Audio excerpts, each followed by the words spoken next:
Step Outside series. My name is Katie Donaldson. I'm the Communications Specialist here in the School of Natural Resources on the UT Institute of Agriculture. Today joining me is Riley Rines. He is a master's student seeking his master's degree in wildlife and fishery science. Thank you for joining us today. Thank you for having me. And I asked you to come on here today to talk about your project, which focuses on tricolored bats and Southeastern, is it myotis? Mm-hmm. Okay, Yeah. Making sure I said that correctly, in the West Gulf coastal plain of Arkansas. Yeah. So could you just tell me a little bit about that project? Yeah, so the Southeastern myotis and the tricolored bat are both species of greatest conservation need, particularly in Arkansas. And then the tricolored bat is a species that was originally proposed for listing a couple of years ago now, I think going on a year or two now. I don't know how that is now with the current political environment, but because of that, Arkansas Game and Fish was wanting to gather more information on those species so that they can put that in their wildlife action plan for species recovery. So basically, they contracted us out and they want us to come out there and they want to find specifically what they're using for summer roost, because this can be it's a very critical time for the species because we're having them come out of hibernation. They're beginning to rear pups. They're gathering energy and restoring their fat reserves to put towards winter hibernation. So it's a really crucial time in their life history. And so because there's such a knowledge gap within that area, they wanted us to kind of fill in that gap, especially with how extensive the tricolored bat range is. They're from like Nova Scotia all the way down to Nicaragua, and all within that, there's variations. In Nova Scotia, they've been seen roosting in lichens. In South Carolina, they've seen them roosting in Spanish moss. So what are they roosting in southern Arkansas, which could be totally different than what they've seen them roost in the Ouachita Mountains of Arkansas. This is a lot more bottomland hardwoods, a lot more flooding, so they could be selecting for stuff totally different than, 3 hours north. I'm just curious, so you talked about the tricolored bat. Well, they're both tricolored bats and Southeastern myotis. Is there a reason you're looking at both species? Partly because it's so hard to capture tricolored bats. Since the introduction of white nose in 2006, they've had a 90% decline in population. So they're just very hard to capture. We've already done our first field season and we captured 0 tricolored bats. And to my knowledge, there was only 4 tricolored bats captured in bottomland hardwoods. And then 2 of those, they didn't even put transmitters on because they were juveniles. So it's very hard to capture them. We didn't capture any our first field season. So we were kind of looking at, well, how can we at least make use of our time and provide Arkansas Game and Fish with something that they can utilize. And so we added Southeastern myotis for this upcoming field season to kind of further confirm and help kind of visualize where they're using and what they're using. Their range is kind of restricted to the coastal plain of the United States, the southeastern region. And what they've seen those guys roosting in is typically larger trees in diameter, tupelo, cypress forest. So we would assume that's probably what they're going to use again, being that this is such a similar terrain as previous studies, or ecological region, I should say. And so we kind of assume that, but it does help on these management areas, especially with how important the forestry industry is to kind of like identify some of these trees in this area that they might be using, because they could reuse those same roost trees for a previous year or the next year. Have you seen any similarities between the two species? Not necessarily from the literature that I've seen. there doesn't seem to be a ton of literature so far on tricolored bats in bottomland areas, and the ones that I have seen, particularly in South Carolina, they did notice them using more cluttered forest with denser canopy cover, which is believed to be because of trying to like reduce that ultraviolet light getting to them to help with like thermal regulation and everything. But I guess the one similarity that we do see in a lot of bats is how close they roost to water. Usually when bats come off a roost, they'll go straight to the water, get a drink, and start their foraging activities, or they might even use that as like a corridor to get between where they like to forage. And it is just a great place for invertebrates that they might be consuming. We know that tricolored bats eat a lot of macroinvertebrates that come from the water, like mayflies. So there's some overlap in the use of those areas. But as far as roost trees in particular, tricolored bats roost more so in the canopy. They can be in bark or in crevices of the tree, but they're typically in the foliage, and they can sometimes be seen a lot in dead leaf matter on live trees, whereas with and I should add also that they also roost more individually, more solitary, where one roost tree might have 1 to 7 individuals, whereas they've seen colonies of Southeastern myotis with like 300 bats. And so that's one reason why Southeastern myotis use larger trees in diameter, and typically you see them in trees with basal openings, and they're using that cavity within the tree more so than the foliage. So going back, both of these species, you talked about how they are, for Arkansas, species of greatest conservation need. And you talked about how the tricolored bat has seen a steep decline since the fungal disease white nose syndrome was introduced. If you were explaining to someone who had no idea about this research why this is so important, what would you tell them? Well, bats have a lot of ecosystem functions, but they can also help us economically. And we see this with a paper, I believe, that was published here in the McCracken lab.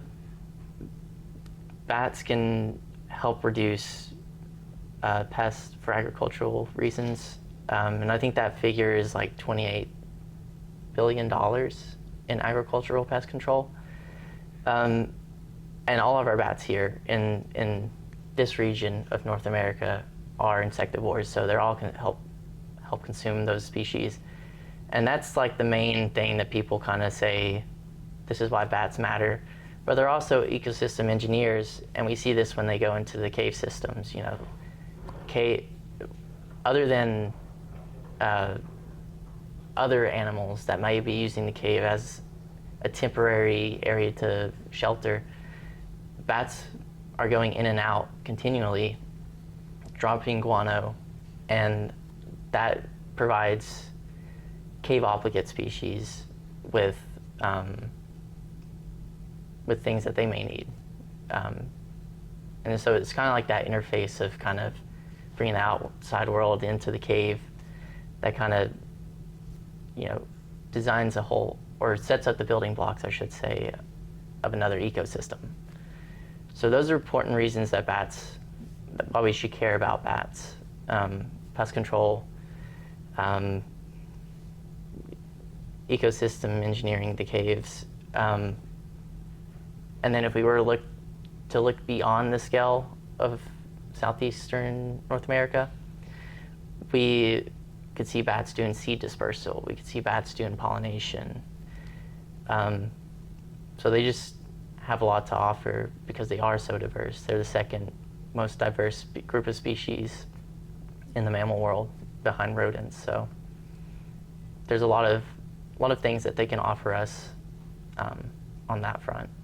For this study, how many bats did y'all catch in Arkansas last year? We caught 250 bats this past summer, and we netted for 36 nights. So a pretty good number with how many nights we actually netted. One night, it was crazy. We caught 35 Raffin big-eared bats. Just seemed like one after the other, and we were still catching them.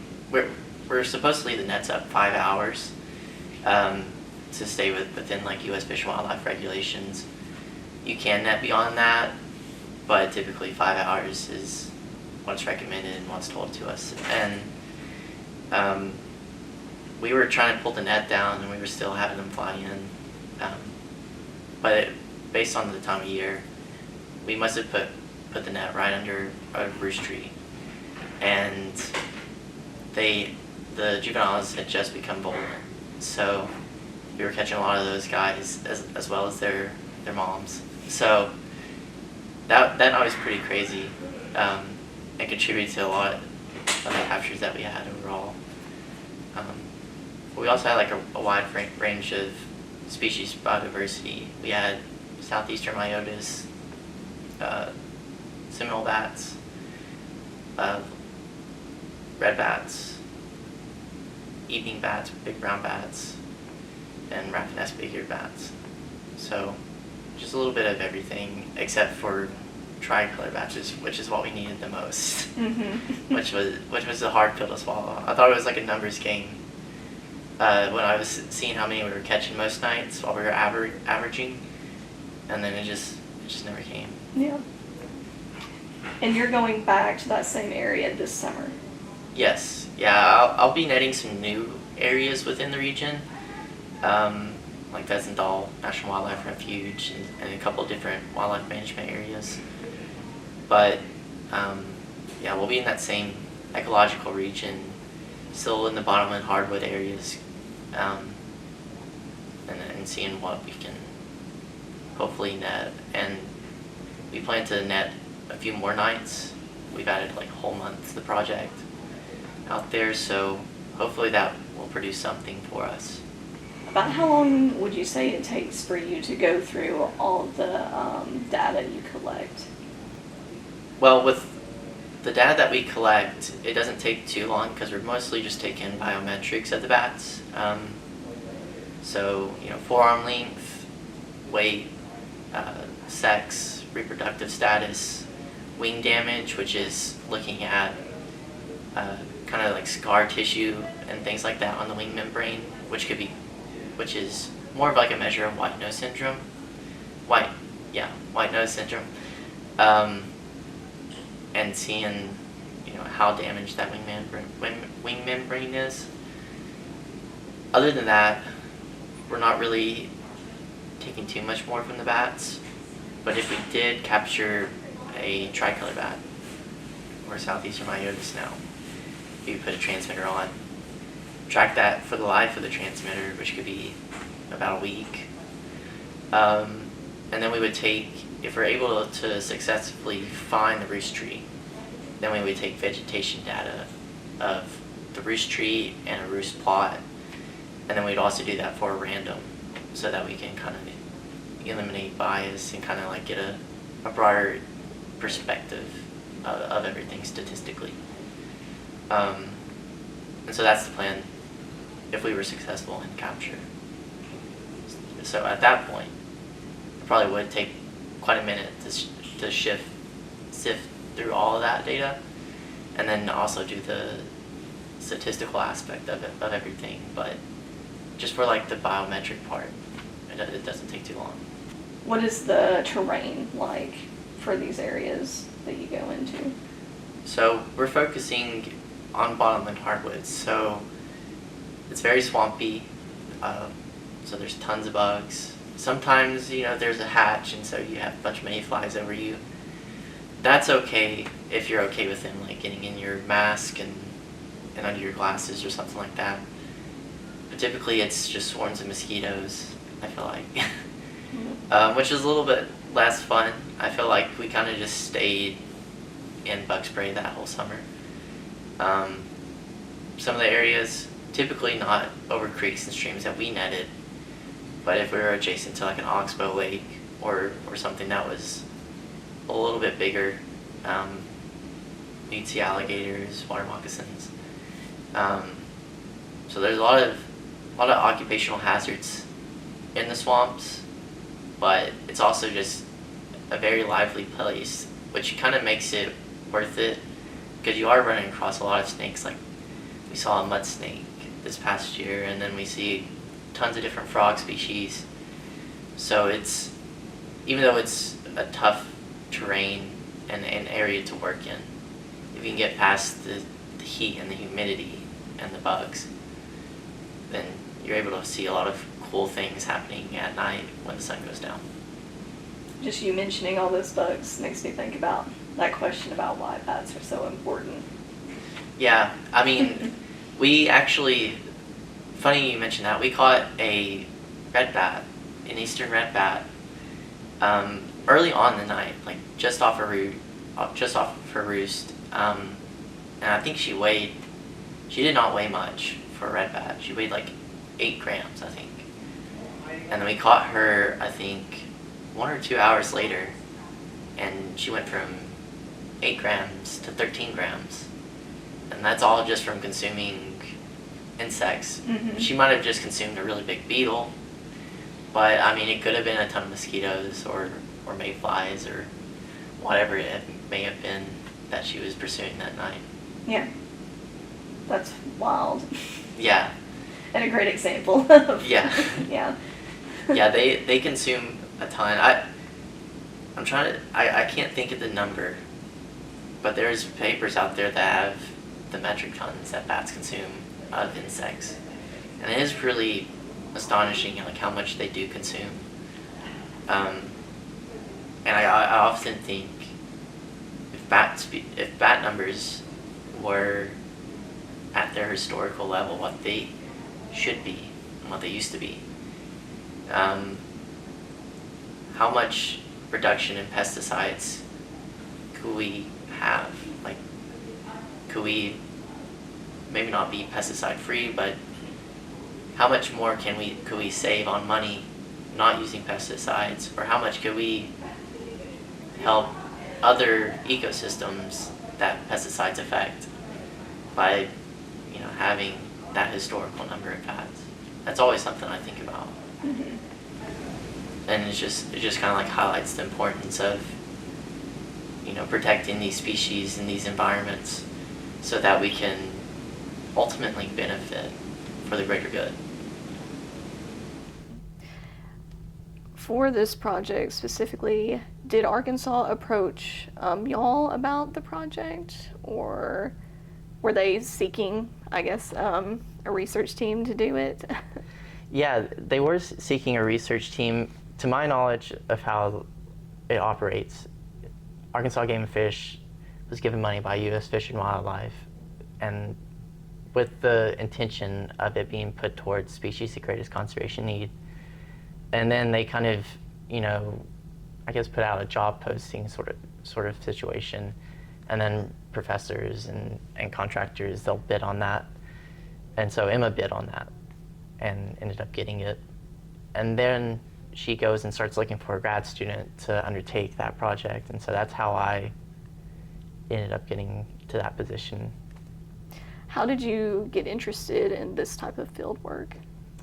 Well, I never thought I would ever work with bats. I mean, it wasn't something on my radar at all. I grew up hunting and fishing and grew up watching Steve Irwin every morning. I knew that if I woke up at 7 o'clock in the morning, I could watch Big Cat Diary, and then if I made it to 8, then I could watch Steve Irwin. So I was always interested in wildlife conservation and fisheries, but I didn't know where exactly I wanted to go in that, because it's such a broad range, and I've done a lot of broad stuff in my time, from fisheries to skunks to bats, and just kind of being here at UT, and I kind of just wound up in the Wilcox lab just out of trying to get my foot in the door somewhere.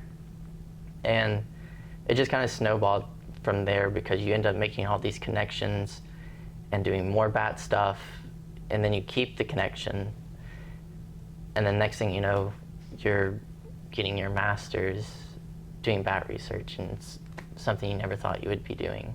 Speaking of those connections, after you after you get your master's degree, do you have any plans for the future? I graduate next year, December, which is kind of concerning with all the recent events that's been happening. And so there's a little bit of fear, because my original plan was to go into the biodiversity department to be a biodiversity biologist with a state or federal agency.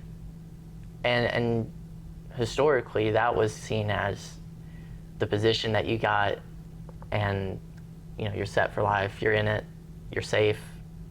And now there's like a lot of uncertainty there, and then now you have this flood of eligible people back in the job market.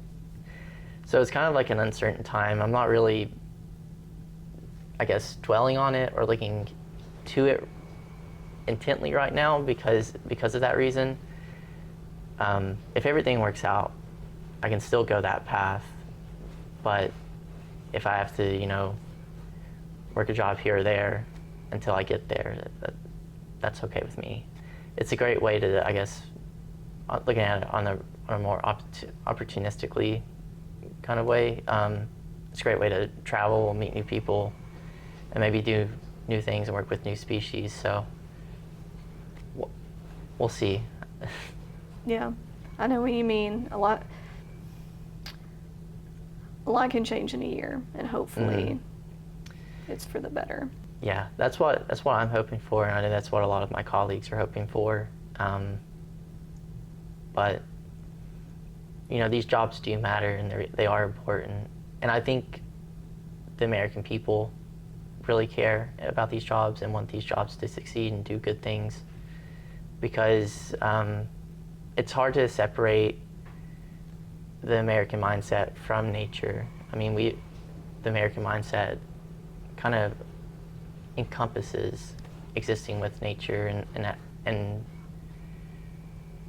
we owe a lot to what we have now, to that connection, that tie.